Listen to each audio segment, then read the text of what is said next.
Hello बच्चों, स्वागत है आपका हमारे कोचिंग क्लासेस में जिसका नाम है वेलोसिटी कोचिंग क्लासेस। बच्चों, आज हम जो नेक्स्ट टॉपिक देख रहे हैं उस नेक्स्ट टॉपिक का नाम क्या है? तो उस नेक्स्ट टॉपिक का नाम है हीट। तो आज हम हीट के बारे में देखने वाले हैं और हीट का इंटरनल एनर्जी के साथ क्या रिलेशन है उसके बारे में भी हम देखने वाले हैं। तो आइए स्टार्ट करते हैं बिना टाइम गवाए आज का हमारा लेक्चर, जो कि है हीट के ऊपर और इंटरनल एनर्जी के ऊपर। तो बच्चों, मैं क्या करता हूं, सबसे पहले मैं एक ले लेता हूं ग्लास। इस ग्लास के अंदर मैं भर देता हूं पानी। इस ग्लास के अंदर मैंने क्या भरा है? पानी। अब ये जो ग्लास है और ये उसके अंदर का जो पानी है, ये क्या बनेगा बच्चों? तो ये बनेगा हमारा सिस्टम। और इसका जो टेम्परेचर रहेगा वो दर्शाएंगे हम टीएस से, यानी टेम्परेचर ऑफ सिस्टम। ठीक है। अब मान लेते हैं ये ग्लास को मैंने रखा किसी टेबल के ऊपर। अब ये जो टेबल रहेगा और इस रूम की जो बाकी की सभी चीजें रहेगी उसको हम बोलेंगे इन्वायरमेंट। उसको हम क्या बोलेंगे? उसको हम बोलेंगे इन्वायरमेंट। अब ये जो इसका टेम्परेचर रहेगा इसको हम दर्शाएंगे टी से, यानी टेम्परेचर ऑफ इन्वायरमेंट। ठीक है। अब ऐसा कंसीडर करते हैं बच्चों, ये जो टेम्परेचर ऑफ सिस्टम है और टेम्परेचर ऑफ इन्वायरमेंट ये सेम नहीं है, इनमें कुछ ना कुछ चेंज है। तो सिस्टम क्या करेगा बच्चों? सिस्टम अपना टेम्परेचर इन्वायरमेंट के टेम्परेचर के बराबर लाने की कोशिश करेगा। अब जब वो टेम्परेचर दोनों के सेम आ जाते हैं तो हम क्या कहेंगे? दोनों के जो टेम्परेचर है ये कैसे आ गए हैं? ये आ गए हैं इक्विलिब्रियम स्टेट में। कैसे आ गए हैं? इक्विलिब्रियम स्टेट में। अब मान लेते हैं बच्चों ये जो इन्वायरमेंट है ये बहुत बड़ा है। तो बच्चों, सिस्टम का टेम्परेचर चेंज तो हो रहा है, वो आप मेजर भी कर सकते हो, लेकिन जो इन्वायरमेंट का टेम्परेचर चेंज हो रहा है, चेंज इन इन्वायरमेंट टेम्परेचर, उसको आप मेजर नहीं कर सकते हो। लेकिन ऐसा नहीं है कि उसका टेम्परेचर जीरो है, sorry, change in temperature zero है। क्या होता है? Change in temperature of environment is not equal to zero. वो कुछ ना कुछ चेंज तो होगा, लेकिन उस चेंज को हम मेजर नहीं कर सकते क्योंकि सिस्टम के कंपैरिजन में वो बहुत बड़ा है, ऐसा हमने कहा है। अब ये जो बच्चों सिस्टम का जो टेम्परेचर है वो किस तरह से चेंज हो सकता है, उसके क्या क्या पॉसिबल केसेस है वो हम देखते हैं। तो इसको नोट डाउन करिए, फिर हम केसेस देख लेते हैं। तो सबसे पहले देखेंगे बच्चों केस नंबर 1 को। तो पहले देखते हैं हम केस 1 को। अब हम केस 1 में क्या कंसिडर करेंगे? Temperature of system is greater than temperature of environment, यानी जो सिस्टम है उसका टेम्परेचर इन्वायरमेंट के टेम्परेचर से बहुत ज्यादा है, ये हम कंसिडर करने वाले हैं। तो यहां पर मान लेता हूं मैं, ये है मेरा सिस्टम और बाहर में है इन्वायरमेंट। और मैंने ऐसा कहा कि जो भी टेम्परेचर ऑफ सिस्टम है और टेम्परेचर ऑफ इन्वायरमेंट से ज्यादा रहेगा, ऐसे मैंने कहा। अब सिस्टम क्या करेगा? सिस्टम अपना टेम्परेचर इन्वायरमेंट के टेम्परेचर के बराबर लाने की कोशिश करेगा। तो उसे क्या करना पड़ेगा? उसे हीट लूज करनी पड़ेगी, हीट छोड़नी पड़ेगी, हीट इन्वायरमेंट के अंदर छोड़नी पड़ेगी। तो हीट कहां पर जाएगी बच्चों?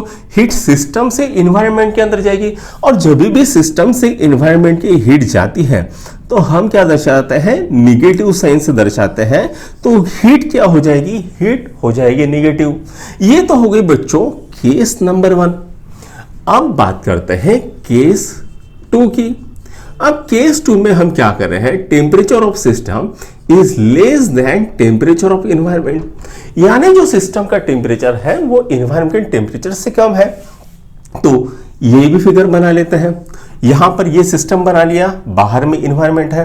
अब जो टेम्परेचर ऑफ सिस्टम है समझ लेते हैं 0 डिग्री सेंटीग्रेड है और एनवायरनमेंट का टेम्परेचर है, मान लेते हैं 50 डिग्री सेंटीग्रेड है। अब यहां पर सिस्टम क्या करेगा, तो सिस्टम इस एनवायरनमेंट से हीट गेन करेगा, राइट।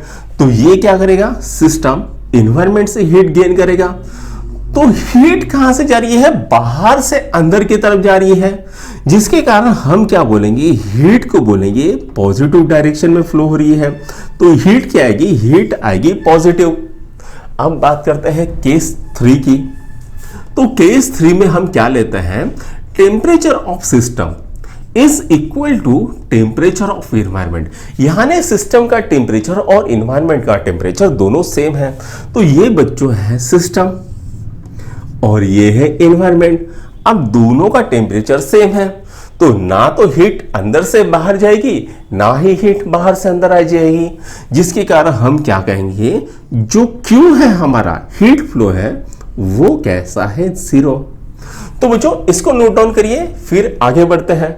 तो बच्चों अभी अभी हमने देखा था कि जो सिस्टम और एनवायरनमेंट एक दूसरे के साथ इंटरैक्ट करते हैं तो सिस्टम का टेम्परेचर जो चेंज हो सकता है। अब ये जो सिस्टम का टेम्परेचर चेंज हो सकता है, उसकी इंटरनल एनर्जी चेंज हो सकती है, वो किस किस तरह से पॉसिबल है वो हम देखते हैं। तो बच्चों जो इंटरनल एनर्जी है सिस्टम की वो 2 तरह से चेंज हो सकती है।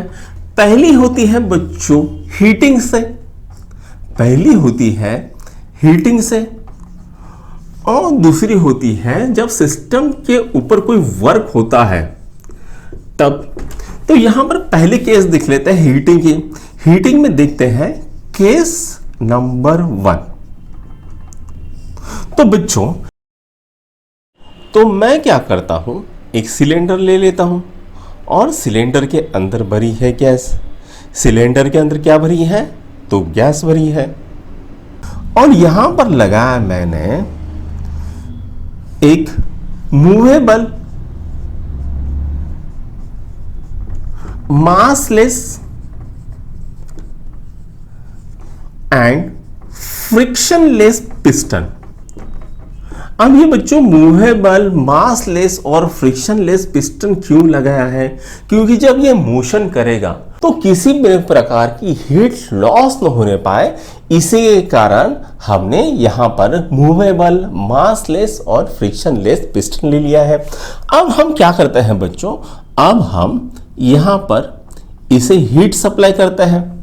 अब देखिए यहां पर एनवायरनमेंट का जो टेम्परेचर है वो बढ़ गया, मान लेते हैं 100 डिग्री सेंटीग्रेड, और इनिशियल ऐसा पकड़ लेते हैं यहां पर 30 डिग्री सेंटीग्रेड टेम्परेचर था। अब क्या होगा, यहां पर बाहर में टेम्परेचर ज्यादा है और अंदर में टेम्परेचर कम है, जिसके कारण यहां पर क्या होगा, ये हीट को गेन करना चालू कर देगा और जो Q होगा वो Q पॉजिटिव आएगा, राइट। समझ में आ गया। अब लेते हैं केस 2। केस 2 में हम क्या करते हैं, तो फिर से एक सिलेंडर ले लेते हैं और सिलेंडर के अंदर हम एक पिस्टन को अटैच कर देते हैं। तो मैं क्या करता हूं, मैं यहां पर सिलेंडर के अंदर कुछ केमिकल्स डालता हूं। अब बच्चों ये जो केमिकल्स है ये क्या कर रहे हैं, ये रिएक्शन कर रहे हैं, और रिएक्शन करने के कारण इनका टेम्परेचर कितना हो गया, 100 डिग्री सेंटीग्रेड। और मान लेता हूं बाहर का टेम्परेचर है अभी रूम टेम्परेचर 40 डिग्री सेंटीग्रेड। अब अंदर का टेम्परेचर हो गया 100 डिग्री सेंटीग्रेड और बाहर का टेम्परेचर है 40 डिग्री सेंटीग्रेड, जिसके कारण क्या होगा, सिस्टम से बाहर की तरफ हीट फ्लो होना चालू हो जाएगी, और जो हीट होगी वो Q कैसी होगी, वो होगी निगेटिव। तो ये केस हो गई हीटिंग की, राइट। अब मैं देखता हूं वर्क के बारे में। तो वर्क की मैं लेता हूं केस नंबर 1। तो मैं क्या करता हूं, एक सिलेंडर ले लेता हूं और इस सिलेंडर के अंदर भरी है गैस। सिलेंडर के अंदर मैंने क्या किया है, गैस को भरा है, राइट। अब मैं क्या करता हूं, इस पिस्टन को यहां पर जोर से पुश करता हूं, और जैसे ही जोर से पुश करता हूं यहां पर इसका वॉल्यूम हो जाएगा कम। इसका जो वॉल्यूम हो गया वो क्या हो गया है, कम, जिसके कारण ये गैस हो गई है कॉम्प्रेस, और यहां पर जो इसका इंटरनल टेम्परेचर है या इंटरनल एनर्जी है वो बढ़ जाती है। इंटरनल एनर्जी क्या हो जाती है? इंक्रीज हो जाती है, जिसके कारण हीट भी क्या होती है? हीट भी इंक्रीज हो जाती है। और हीट को हम क्या लिखेंगे? हीट को पॉजिटिव लिखेंगे। तो ये हो गया बच्चों हमारा केस नंबर 1, जब हमारा पिस्टन इस गैस के ऊपर वर्क कर रहा है उस टाइम पर हमारा जो हीट रहेगा, हीट कैसा आएगा? पॉजिटिव आएगा और हमारी इंटरनल एनर्जी क्या हो जाएगी? तो बढ़ जाएगी। अब लेते हैं केस नंबर 2। तो यहां पर सेम हमने सिलेंडर ले लिया और उसको अटैच कर दिया पिस्टन और अंदर में हमने कर दी गैस। अब मान लो ये जो गैस है ये गैस एक्सपांड हो रही है और जो गैस एक्सपांड होगी तो ये क्या करेगी? ये इस पिस्टन को बाहर की तरफ ढकेलेगी। ठीक है, ये इस पिस्टन को क्या करेगी? बाहर की तरफ ढकेलेगी, जिसके कारण जो एनर्जी इसके अंदर स्टोर थी उसको लॉस होगी यहां पर उस पिस्टन को ढकेलने में, जिसके कारण यहां पर जो इंटरनल एनर्जी है, इंटरनल एनर्जी वो हो जाएगी डिक्रीज। और हम क्या बोल सकते हैं? क्यों हो रहा है हमारा डिक्रीज, और इसी को हम बोलेंगे क्यों हो जाएगा हमारा नेगेटिव में। तो बच्चों ये 2 केसेस है जिसके कारण हमारी जो इंटरनल एनर्जी ऑफ सिस्टम है उसके अंदर चेंज आ सकता है। तो इसको नोट डाउन करिए। तो बच्चों आज का हमारा ये लेक्चर यहीं पर खत्म होता है। तो कैसा लगा आपको आज का हमारा ये लेक्चर?